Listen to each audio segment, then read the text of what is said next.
Hello everyone, कैसे हैं आप सभी लोग। आई होप कि आप सभी लोग बहुत अच्छे होंगे। आज मैं एक ऐसा टॉपिक लेकर आई हूँ जो बहुत सारे लोग पूछते हैं कि हम लोग 2 लोग, 4 लोग या 5 लोग कनाडा पीआर में जाना चाहते हैं, बट इसके लिए हमें फ़ंड की रिक्वायरमेंट कितनी होगी। अगर आप सिंगल जा रहे हैं तो कितनी होगी, अगर आप अपने स्पाउस के साथ जा रहे हैं तो हमें कितनी फ़ंड की, मीन्स कि जब आपका आईटीए आ जाता है उसके बाद आपको कितना फ़ंड आपके अकाउंट में होना चाहिए।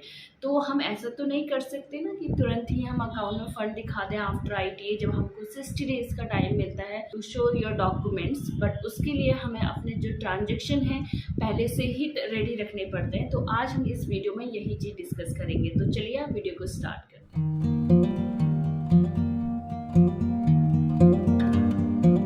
सबसे पहले मैं बता दूं कि जो कनाडा का जो फ़ंड दिखाना होता है वो एवरी ईयर चेंज होता है, या तो वो बढ़ता है, घटता वैसे कभी नहीं है।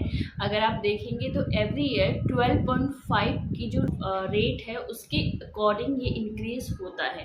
अब ये किसके बेस पे होता है 12.5, ये वहाँ के जो मिनिमम सैलरी पैकेज होता है। जैसे फॉर एग्जांपल कहीं किसी प्रोविंस का 18.5 है, किसी का 15 पॉइंट मिनिमम वेज है, तो उसके अकॉर्डिंग ही ये जो फंड है ये भी बढ़ता और घटता रहता है। मैक्सिमम ये इंक्रीज ही होता है, बट जब डॉलर के रेट कम और ज़्यादा होते हैं तो आप किस कंट्री से अप्लाई करें इसके ऊपर भी डिपेंड करता है। सबसे पहले तो ये क्लियर होना चाहिए कि आप जब कनाडा में एज ए पीआर वीज़ा जा रहे हैं तो आप लोग कितने जा रहे हैं, और ये फ़ंड जो है हमें किस लिए दिखाना पड़ता है। तो ये फ़ंड इसलिए दिखाना पड़ता है ताकि हम वहाँ पे रहने के लिए जा रहे हैं पीआर वीज़ा पे। बहुत सारे लोगों के पास जॉब होती है पहले से, और बहुत सारे लोग हाथ में जॉब नहीं होती है पहले, वहाँ जाने के बाद वो जॉब अप्लाई करेंगे। आपके पास इतना अमाउंट होना ज़रूरी है ताकि आप अपनी जो फैमिली साथ लेके जा रहे हैं उसे सपोर्ट कर सके।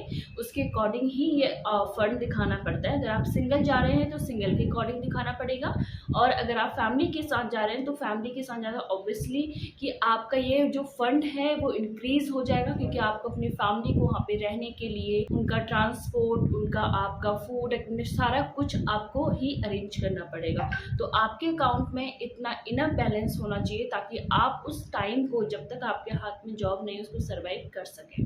अगर आप कनाडा सिंगल जा रहे हैं तो आपको जो फ़ंड की रिक्वायरमेंट होगी वो सिर्फ़ और सिर्फ $3,439 की रिक्वायरमेंट होगी, जो कि इंडियन रुपीज़ के अकॉर्डिंग अगर मैं बात करूँ तो 2,11,000 के अप्रॉक्स होता है। ये प्रूफ ऑफ फंड हर पीआर प्रोग्राम के लिए अलग होते हैं। अगर आप एक्सप्रेस एंट्री से जा रहे हैं तो आपको और ज़्यादा दिखाने पड़ेंगे, बट ये जो मैं आपको फ़ंड की रिक्वायरमेंट बता रही हूँ ये है आपका, अगर आप अटलांटिक प्रोग्राम के थ्रू अगर आप पीआर अप्लाई कर रहे हैं तो आपको सिंगल पर्सन के लिए 3,000 आप ये लेके चलिए कि जो इंडियन रुपीज़ में है 2,11,000 या 2,15,000 आपको अप्रॉक्स अमाउंट रखना पड़ेगा, जिससे कि आप ये शो कर पाओ कि आप अपने जो वहाँ के जो खर्चे हैं वो खुद अफोर्ड कर सकते हैं। तो ये बाकी सारे प्रोग्राम्स के लिए नहीं है, ये सिर्फ आपका जो है एआईपी प्रोग्राम के लिए है, जो कि नोवा स्कॉशिया सारे हैं। कौन कौन से प्रोविंस आएंगे वो मैं आपको नेक्स्ट वीडियोस में आपको बताऊंगी। सेकंड, अगर आप इस प्रोग्राम के थ्रू अपने स्पाउस को लेके जाना चाहते हैं तो इसमें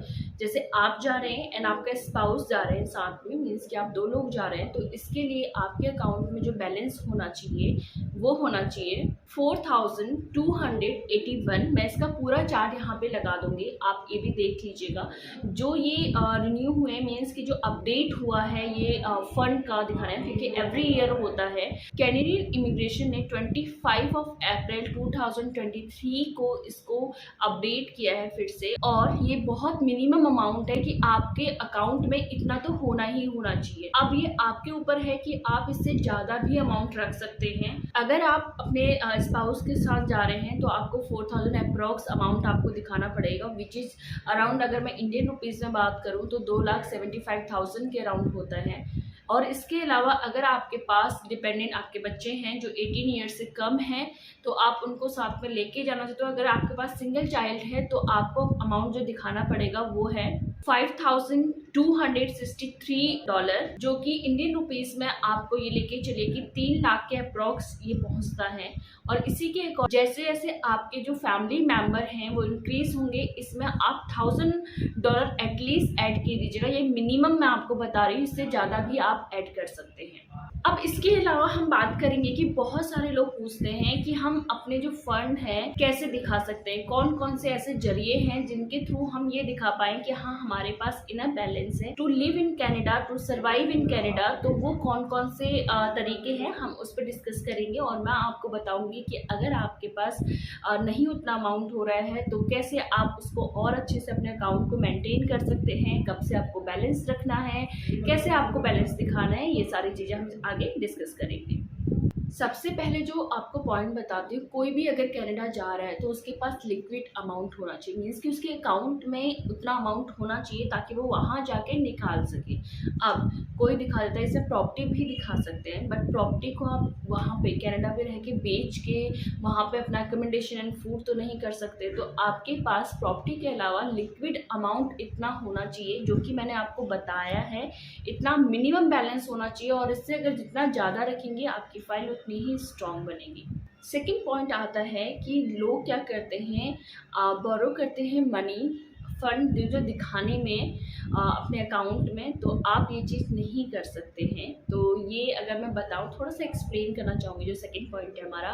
तो इसमें क्या होता है, लोग क्या करते हैं, जैसे उनको ITA मिलता है उसके तुरंत बाद उनके पास 60 डेज़ का टाइम होता है to collect all the documents. उसमें से एक होता है फंड, जो कि हमारा अकाउंट स्टेटमेंट भी हमें सबमिट करना पड़ता है और बैंक से पूरा हमें एक लेटर हेड पे लिखवा के हमारे अकाउंट में इतना बैलेंस है ये दिखाना पड़ता है, वहाँ पे सबमिट करना पड़ता है।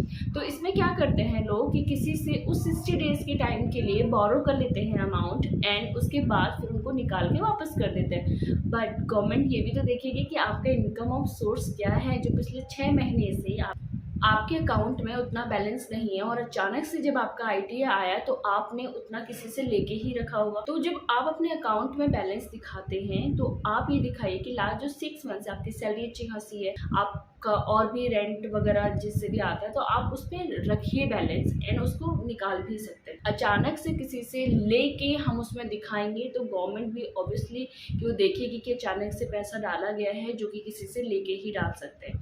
तो ये चीज़ आपको ध्यान में रखनी है कि किस तरीके से हम अपने अकाउंट को मैनेज कर सकते हैं। अब आता है कि जो भी अमाउंट आप लेके जा रहे हैं, मीन्स कि जो आपके अकाउंट में है वो आप खुद यूज़ कर सकते हैं। ऐसा नहीं कि आप 18+ हो चुके हैं और आपके पेरेंट्स के नाम का अकाउंट आपने दिखा दिया है उस पर, तो उसको आप यूज़ नहीं कर सकते। तो ऐसा मीन्स कि उसका एक्सेस आपके पास होना चाहिए कि इनकेस अगर आपको और आपकी फैमिली को वहाँ पे रिक्वायरमेंट होती है तो आप उस अमाउंट को एक्सेस कर सकते हैं, मीन्स कि निकाल सकते हैं एंड यूज़ कर सकते हैं अकोमोडेशन, फूड वगैरह पे।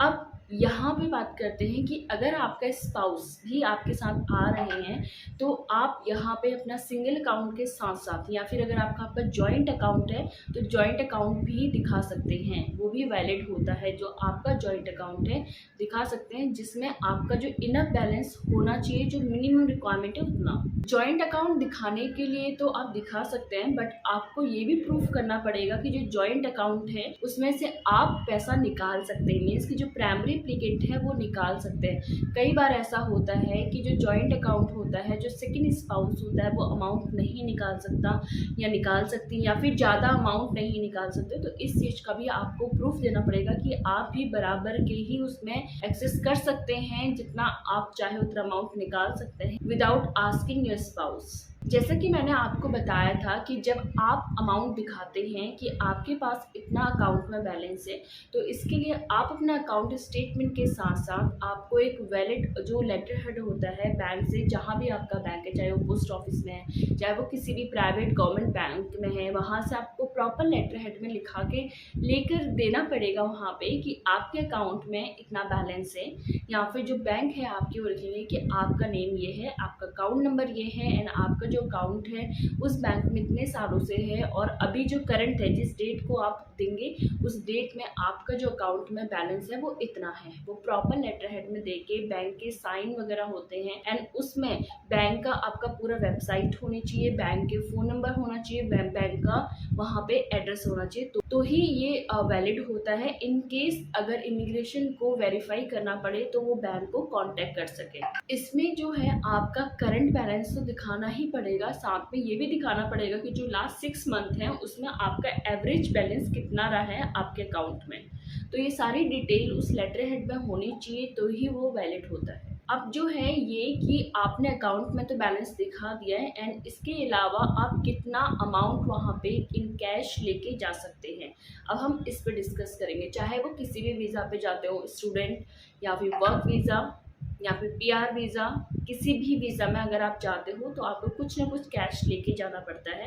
अगर आपके इंडियन रुपीज़ में आपके पास अमाउंट है तो आप इमिग्रेशन में जाके चेंज कर सकते हैं, तो एयरपोर्ट पे या जो भी आपके नियर बाई इमिग्रेशन है या एक्सचेंज भी जगह जगह पे होते हैं, वहाँ से एक्सचेंज कर सकते हो। जिस भी कंट्री में आप जा रहे हो वहाँ के आपको डॉलर या रुपीज़ रखने पड़ेंगे।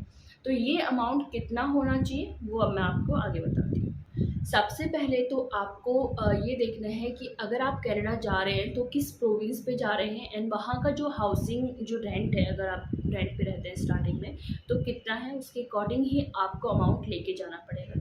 आपको $10,000 से अगर आप ज़्यादा लेके जाते हो तो जो कैनेडियन जो कस्टम रेगुलेटरी होती है उसको आपको मीन्स कि जस्टिफाई करना पड़ेगा या डिक्लेयर करना पड़ेगा कि आप ये अमाउंट इतना क्यों लेके जा रहे हो। तो आपको ये याद रखना है जो $10,000 से कम ही आप लेके चलो, $8,000 और $9,000 आप लेके जा सकते हो। इससे ज़्यादा आप ना लेके जाओ वरना आपको कस्टम में रुकना पड़ेगा एंड सारा कुछ क्लेरिफिकेशन देना पड़ेगा। और जो ये अमाउंट मैंने आपको बताया है वो AIP प्रोग्राम के लिए है, जो PR का प्रोग्राम है।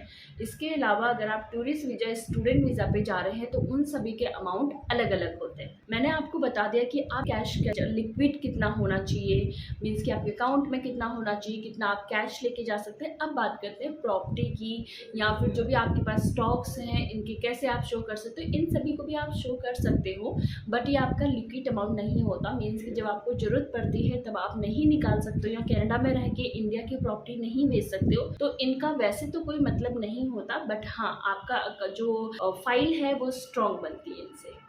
तो यहाँ पे जो हमने डिस्कस किया कि कैसे हम फंड को दिखा सकते हैं AIP प्रोग्राम के लिए, जो कि एक PR का प्रोग्राम है। अगर आप सिंगल जा रहे हैं तो कितना अमाउंट चाहिए, आप कैश कैसे लेके जा सकते हैं और कितना लेके जा सकते हैं, एंड अपने अकाउंट में कितना बैलेंस रखना है और उसको कैसे हमें प्रूफ करना है कि हमारे अकाउंट में एवरेज जो बैलेंस है वो इतना था लास्ट 6 मंथ से। तो इस तरीके से आप अपने जो फंड की जो रिक्वायरमेंट होती है, जो कि ITA के बाद हमें सबमिट करना पड़ता है, उस टाइम पे ये डॉक्यूमेंट्स इस तरीके से रेडी कर सकते हैं ताकि आपके जो ITA के बाद रिजेक्शन आने के चांसेस होते हैं वो बहुत कम होते हैं। आप अपने डॉक्यूमेंट्स को रेडी रखिएगा एंड नेक्स्ट वीडियो में AIP प्रोग्राम पे ही बनाऊंगी, जहाँ पे आपको स्टार्टिंग से लेकर एंड तक सारा कुछ आपको शेयर करूंगी स्टेप बाय स्टेप। तब तक के लिए टेक केयर, बाय।